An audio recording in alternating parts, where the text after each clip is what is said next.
दोस्तों आज के स्टडी में हमारे पास दो वाटर टैंक है और वाटर टैंक में वाटर के लेवल को ऑटोमेटिकली कंट्रोल करना चाहते हैं। तो वहां पर फ्लोट स्विच कनेक्शन किस तरह से किया जाएगा, फ्लोट स्विच के अकॉर्डिंग वाटर पंप मोटर को ऑटोमेटिकली स्टार्ट स्टॉप किस तरह किया जाएगा, मोटर स्टार्टर को ऑटोमेटिकली कंट्रोल किस तरह किया जाएगा, हर एक कॉन्सेप्ट को काफी आसान तरह से सीखने वाले हैं। सबसे पहले हम वर्किंग समझ लेते हैं। हमारे यहाँ पर नॉर्मली दो टैंक होते हैं, एक अंडरग्राउंड टैंक और एक ओवरहेड टैंक। जो अंडरग्राउंड टैंक होता है इसमें वाटर को स्टोर कर रखा जाता है और जो ओवरहेड टैंक होता है इससे हमारे पूरे घर में वाटर का फ्लो किया जाता है। अब हमें करना क्या है, जब हमारे ओवरहेड टैंक में वाटर का लेवल कम हो तो उस कंडीशन में वाटर पंप मोटर ने ऑटोमेटिकली स्टार्ट होना चाहिए और वाटर को हमारे जो अंडरग्राउंड टैंक है उससे ओवरहेड टैंक में लाना चाहिए। और जैसे ही हमारा ओवरहेड टैंक पूरी तरह से भर जाता है तो उस कंडीशन में वाटर पंप मोटर को ऑटोमेटिकली स्टॉप कर देना चाहिए। और यदि हमारा अंडरग्राउंड टैंक में वाटर कम है या वाटर खत्म हो चुका है तो उस कंडीशन में मोटर ने कभी भी स्टार्ट नहीं होना चाहिए। तो इसके लिए फ्लोट स्विच का प्रॉपर कनेक्शन स्टार्टर के साथ किस तरह किया जाएगा हम समझने वाले हैं। सबसे पहले हम फ्लोट स्विच के बारे में जान लेते हैं। तो फ्लोट स्विच में आप देख सकते हैं आपको 3 वायर यहाँ से दिए जाते हैं जो कि रेड, ब्लू एंड ब्लैक होता है। देखिए फ्लोट स्विच की पोजीशन यदि नीचे की तरफ है इस तरह से तो उस कंडीशन में ब्लैक वायर इसका कॉमन वायर होता है। यदि फ्लोट स्विच नीचे की तरफ है तो ब्लू वायर यहाँ पर NC होगा और रेड वायर यहाँ पर NO होगा। आप चाहते हैं फ्लोट स्विच नीचे की तरफ रहे और आपका वाटर पंप मोटर स्टार्ट होना चाहिए तो उस कंडीशन में आपको ब्लैक एंड ब्लू के साथ कनेक्शन करना है। और यदि आप चाहते हैं जो फ्लोट स्विच की पोजीशन कुछ इस तरह से ऊपर की तरफ रहे तो ऊपर की तरफ रहने पे देखिए ब्लैक वायर तो कॉमन वायर ही रहता है, बट जो ब्लू वायर होता है वो NO कंडीशन में होता है और जो रेड वायर होता है वो NC कंडीशन में होता है।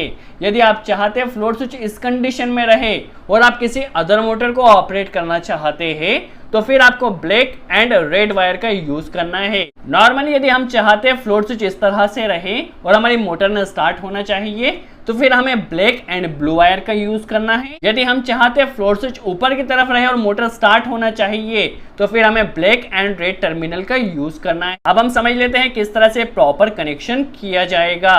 देखिए हमारे पास ये अंडरग्राउंड टैंक है, यह ओवरहेड टैंक है और हमारे पास एक वाटर पंप मोटर है जो कि अंडरग्राउंड टैंक से वाटर को ओवरहेड टैंक में लेकर जाने वाली है। मोटर को स्टार्ट स्टॉप करने के लिए हमने यहाँ पर एक कॉन्टेक्टर कनेक्ट किया है जो कि एज ए स्टार्टर की तरह वर्क करने वाला है।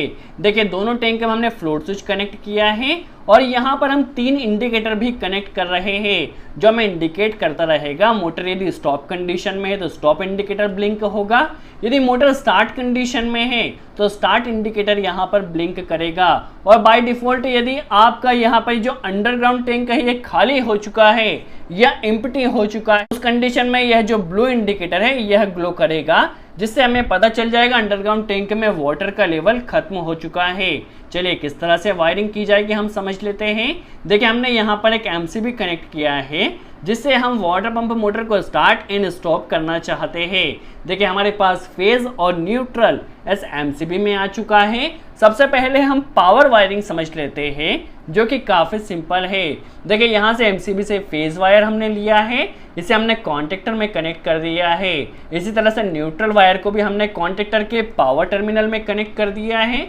सिंपल सा यहाँ से हमारे पास फेज जाएगा मोटर टर्मिनल में और यहीं से न्यूट्रल हमारा मोटर टर्मिनल में चला जाएगा। तो पावर वायरिंग इसकी काफी सिंपल है। अब हम इसकी कंट्रोल वायरिंग समझ लेते हैं। कंट्रोल वायरिंग इसकी काफी सिंपल है, आप केयरफुली वॉच कीजिए। देखिए जब हमारे ओवरहेड टैंक में वाटर का लेवल कम रहेगा उस कंडीशन में मोटर ने स्टार्ट होना चाहिए। जैसे ही टैंक पूरी तरह से भर जाता है मोटर ने स्टॉप हो जाना चाहिए। तो इस कंडीशन में देखिए सबसे पहले फेज वायर हमें यहाँ पर लेकर जाना है और इसे कॉमन वायर जो ब्लैक वायर है ब्लैक वायर में कनेक्ट कर देना है। देखिए अब फ्लोट स्विच नीचे की तरफ जब रहेगा तो मोटर ने स्टार्ट होना चाहिए। तो उस कंडीशन में ब्लैक वायर की सप्लाई यहाँ ब्लू वायर से एनसी वायर से मिलेगी। तो इस एनसी वायर को ले जाकर हमें कॉन्टेक्टर की कॉइल A1 में कनेक्ट कर देना है। तो देखिए हमारे पास फेज वायर कॉन्टेक्टर में आ चुका है। अब कॉन्टेक्टर को ऑपरेट होने के लिए न्यूट्रल कनेक्ट करना है, साथ ही हमें अंडरग्राउंड टैंक की कंट्रोलिंग भी करना है। दैट मीन्स जब अंडरग्राउंड टैंक में वाटर का लेवल नीचे की तरफ रहेगा उस कंडीशन में मोटर ने स्टार्ट नहीं होना चाहिए, या हम कह सकते हैं टैंक जब खाली कंडीशन में रहेगा उस कंडीशन में मोटर ने स्टार्ट नहीं होना चाहिए। देखिए जब फ्लोट स्विच की पोजीशन ऊपर की तरफ कुछ इस तरह से रहती है तो जो यहाँ पर ब्लैक वायर है वो रेड वायर के साथ एनसी में होता है। तो हमें देखिए न्यूट्रल वायर को लेना है और न्यूट्रल वायर को सबसे पहले हमारे पास ब्लैक वायर कॉमन वायर में कनेक्ट कर देना है। फ्लोट स्विच जब इस कंडीशन में रहेगा तो इसकी जो सप्लाई है वो रेड वायर से निकलेगी। तो रेड वायर से कनेक्शन लेकर हमें यहाँ पर A2 में कनेक्ट कर देना है।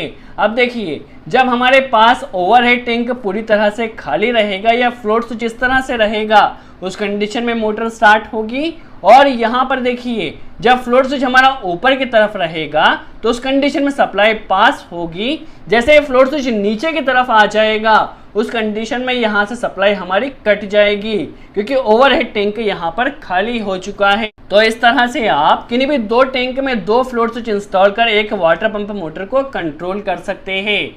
देखिए अब हमें यहाँ पर इंडिकेटर्स का कनेक्शन करना है जिससे हमें इंडिकेशन मिल सके कि हमारा अभी स्टार्टर स्टॉप कंडीशन में है या फिर स्टार्ट कंडीशन में है या फिर हमारा अंडरग्राउंड टैंक खाली हो चुका है। तो देखिए हमारे पास ये जो तीन इंडिकेटर है ये 220 वोल्ट AC सप्लाई पर ऑपरेट होते हैं जिन्हें ग्लो करने के लिए हमें फेज और न्यूट्रल कनेक्ट करना है। तो न्यूट्रल देखिए सबसे पहले तीनों इंडिकेटर में हम डायरेक्टली कनेक्ट कर देते हैं। देखिए यहाँ पर तीनों इंडिकेटर में हमने सबसे पहले न्यूट्रल कनेक्ट कर दिया है। अब फेज की वायरिंग किस तरह से की जाएगी हम समझ लेते हैं। चलिए सबसे पहले हम स्टार्ट इंडिकेटर का कनेक्शन समझ लेते हैं। तो देखिए जब हमारा स्टार्टर स्टार्ट कंडीशन में रहेगा उस कंडीशन में फ्लोट स्विच का जो ब्लू वायर है यहाँ से सप्लाई निकलेगी। तो ब्लू वायर से हमें कनेक्टर कनेक्ट करना है और उसे स्टार्ट इंडिकेटर में फेज वायर कनेक्ट कर देना है। जब हमारा स्टार्टर स्टार्ट कंडीशन में रहेगा तो हमारा स्टार्ट इंडिकेटर ग्लो करेगा। अब हम स्टॉप इंडिकेटर का कनेक्शन समझ लेते हैं। देखिए यदि हमारा ओवरहेड टैंक पूरी तरह से भर चुका है उस कंडीशन में फ्लोट स्विच ऊपर की तरफ आएगा और फ्लोट स्विच जब ऊपर की तरफ आएगा उस कंडीशन में जो ब्लैक की सप्लाई है वो यहाँ से रेड वायर में जाएगी। तो रेड वायर से हमें कनेक्टर कनेक्ट करके इसे स्टॉप इंडिकेटर में कनेक्ट कर देना है। टैंक में जब वाटर का लेवल कम रहेगा उस कंडीशन में हमारा स्टार्टर और स्टार्ट इंडिकेटर ग्लो करेगा। टैंक जैसे ही पूरी तरह से भर जाता है तो हमारा मोटर स्टॉप हो जाएगी प्लस स्टॉप इंडिकेटर यहाँ पर ग्लो करेगा। अब हमें एक कनेक्शन एम्प्टी के लिए करना है ताकि हमारा अंडरग्राउंड टैंक जब खाली कंडीशन में रहे तो भी यहाँ पर एम्प्टी का एक इंडिकेशन ग्लो करना चाहिए। देखिए जब अंडरग्राउंड टैंक खाली कंडीशन में रहेगा तो फ्लोट स्विच की पोजीशन कुछ इस तरह से नीचे की तरफ रहेगी और फ्लोट स्विच की कंडीशन जब नीचे की तरफ रहती है तो यहाँ पर ब्लैक एंड ब्लू आपस में एनसी होता है। तो रेड का कनेक्शन यहाँ से कट जाएगा और यह जो ब्लैक की सप्लाई है वो ब्लू वायर से आएगी और इसे हमें जो हमारा एम्प्टी का यहाँ पर इंडिकेटर कनेक्ट किया है यहाँ पर कनेक्ट कर देना है। तो इस तरह से आप तीन इंडिकेटर का कनेक्शन भी कर सकते हैं। तो इस तरह से आप काफी आसानी से एक वाटर पंप के जरिए किन्हीं भी दो टैंक में वाटर के लेवल को कंट्रोल कर सकते हैं। आई होप आपको वीडियो अच्छा लगा हो। वीडियो कैसा लगा कमेंट्स में जरूर बताएं। कोई डाउट हो तो कमेंट्स में जरूर पूछे। सो आज के लिए इतना ही।